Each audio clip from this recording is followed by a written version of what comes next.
me tremendo toda. Não, calma. Calma, é normal. Você nunca fez isso na vida.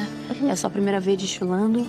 A insegurança faz parte, não deixe o medo te vencer. Então quer dizer que Shinua foi correndo lhe contar, não é? Nós não somos iguais. Nós não somos iguais. Somos muito diferentes, Lúcia. Um é aqui, vamos de novo. Eu sempre honrei o senhor. Sempre lhe obedeci. Sempre lhe fui fiel. Não vou aceitar ser descartada. Como é que a senhora se sentiu quando os meus avós te arranjaram um casamento com Baba? Eu tive muito medo. Ele continua no firme propósito de capturar a princesa e condená-la à morte. E sabe pra quê, Dumi?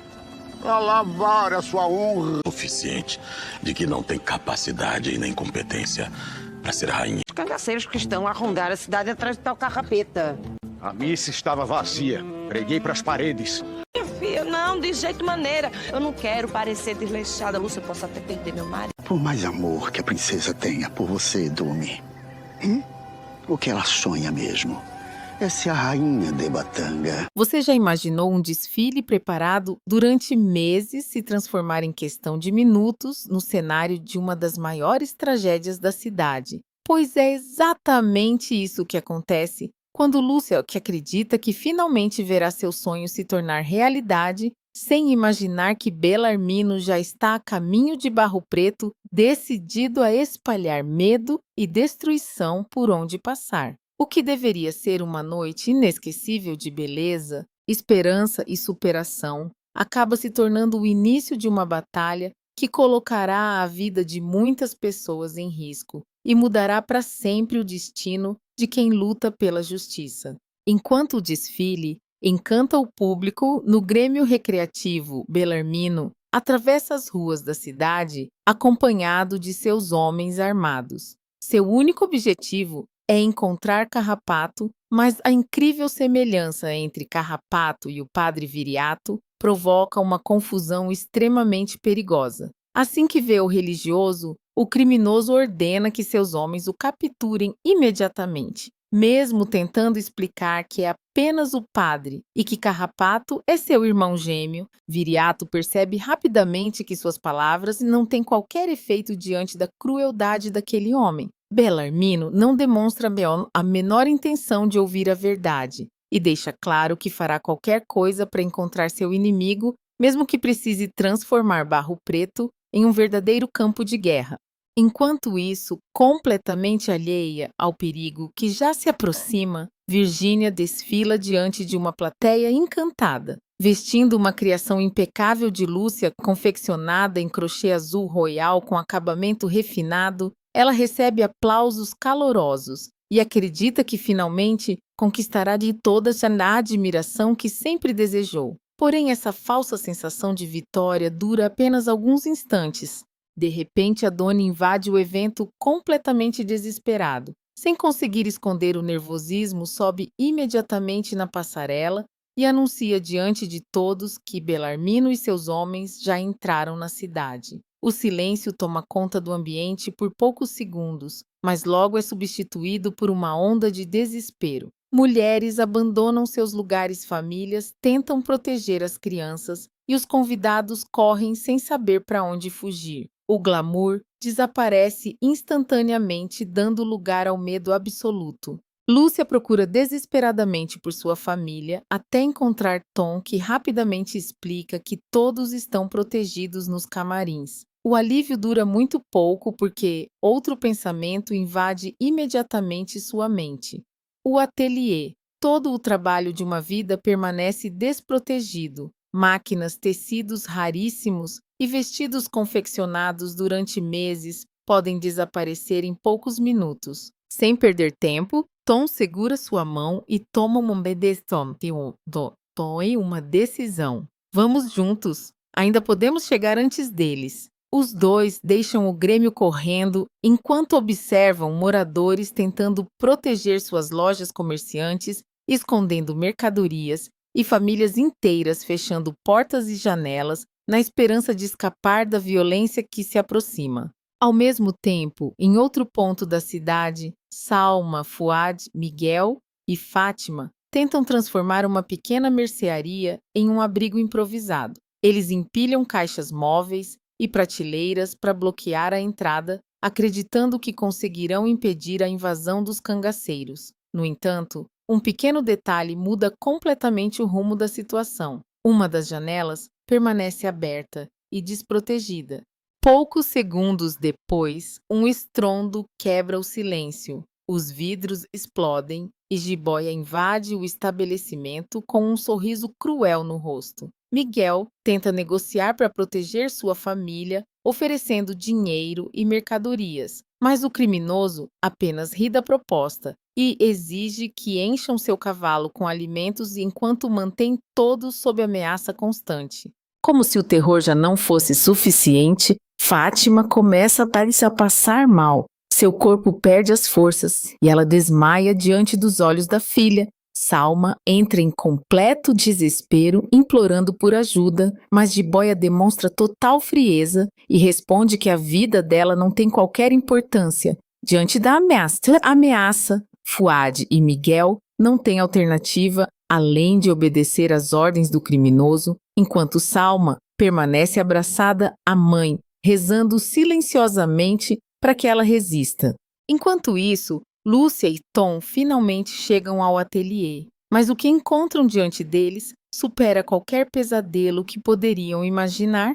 Lúcia consiga recuperar o fôlego diante da destruição do ateliê. Ela percebe que todo o trabalho construído ao longo de tantos meses foi reduzido a escombros. As máquinas desapareceram, tecidos caríssimos foram rasgados, móveis foram quebrados e os vestidos preparados com tanto carinho já não passam de pedaços espalhados pelo chão. Cada passo que ela dá entre os destroços aumenta ainda mais a dor que se sente, porque não está olhando apenas para um prédio destruído, mas para o sonho que dedicou boa parte da própria vida. Tom acompanha tudo em silêncio, incapaz de encontrar palavras capazes de aliviar aquele sofrimento, até que vê Lúcia ajoelhada, segurando um pequeno pedaço de renda entre as mãos. Com a voz embargada, ela finalmente consegue dizer apenas uma frase que resume toda a tragédia. Levaram um pão e tudo. A tristeza de Lúcia desperta em Tom um sentimento ainda mais forte. O sofrimento rapidamente se transforma em revolta. Observando cada pedaço do ateliê destruído, ele fecha os punhos e promete que Belarmino pagará por tudo o que fez. Lúcia imediatamente tenta fazê-lo desistir daquela ideia, lembrando que os criminosos estão fortemente armados e que enfrentar homens como aqueles seria praticamente um suicídio. Mesmo ouvindo os apelos da mulher que ama Tom, permanece firme. Ele explica que foi preparado durante toda a vida para proteger aqueles que ama e que não pode assistir à destruição da cidade sem reagir. Antes que Lúcia consiga impedi-lo, ele sai correndo pelas ruas de Barro Preto, decidido a organizar uma resistência. Ela tenta alcançá-lo entre os escombros, mas já é tarde demais. Pouco depois, Teresa Vera e José chegam ao local e encontram Lúcia completamente abalada. Os quatro se abraçam em silêncio, compartilhando uma dor que nenhuma palavra consegue explicar. Sem perder tempo, Tom procura o coronel Casimiro e explica que não existe mais espaço para esperar. Se ninguém agir imediatamente, Belarmino continuará destruindo tudo pela frente. Casimiro demonstra preocupação. Afinal, conhece muito bem a fama dos cangaceiros, mas percebe que o afilhado já traçou uma estratégia. Os dois seguem até a delegacia para conversar com Fortunato. O delegado escuta atentamente o plano preparado por Tom, ainda desconfiado de que ele possa funcionar. Mesmo assim, diante da falta de alternativas, decide confiar no rapaz. Enquanto isso, Dona Menina prepara discretamente um elemento essencial para a operação que poderá surpreender os criminosos no momento certo.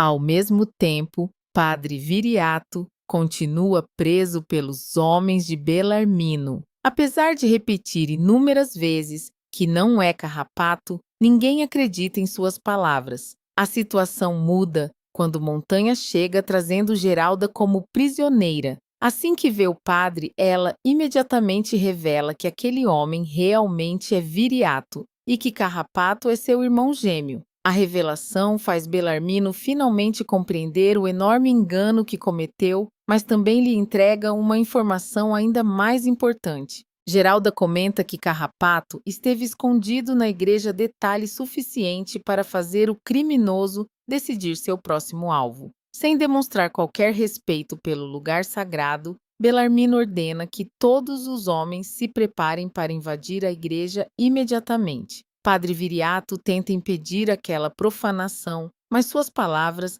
já não têm qualquer efeito diante da obsessão do bandido. Enquanto isso, a praça da igreja se transforma no cenário do confronto decisivo. De um lado está Belarmino, acompanhado pelos cangaceiros. Do outro aparecem Tom Casimiro Fortunato e dezenas de homens do engenho aparentemente desarmados. Belarmino ri da coragem daquele grupo e acredita que todos serão derrotados facilmente. Casimiro tenta ganhar tempo conversando enquanto Tom observa discretamente cada detalhe ao redor da praça. Policiais escondidos ocupam posições estratégicas e os homens preparados aguardam apenas o sinal combinado.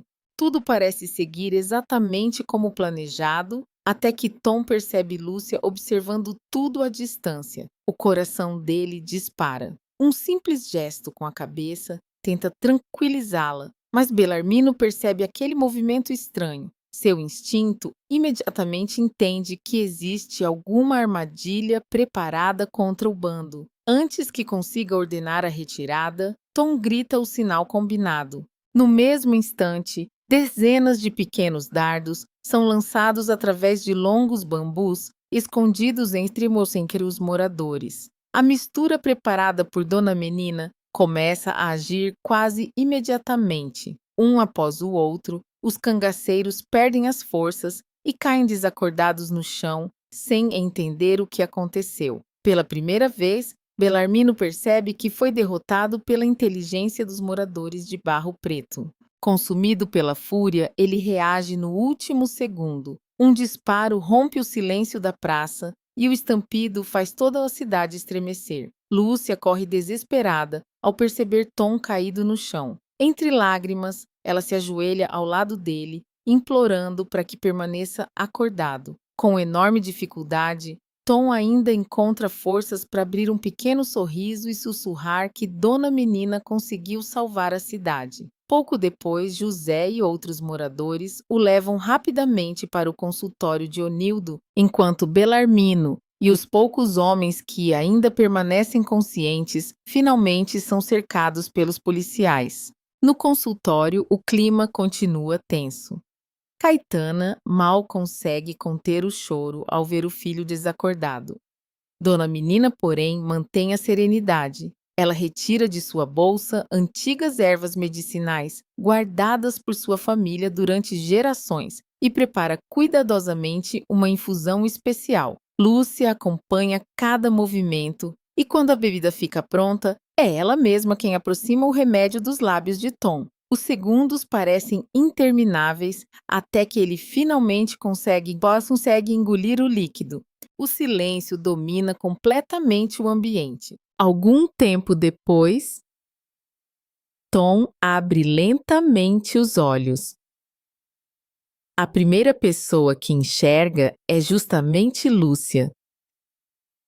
Com um sorriso fraco, ele segura delicadamente a mão dela e murmura: meu amor, você está aqui.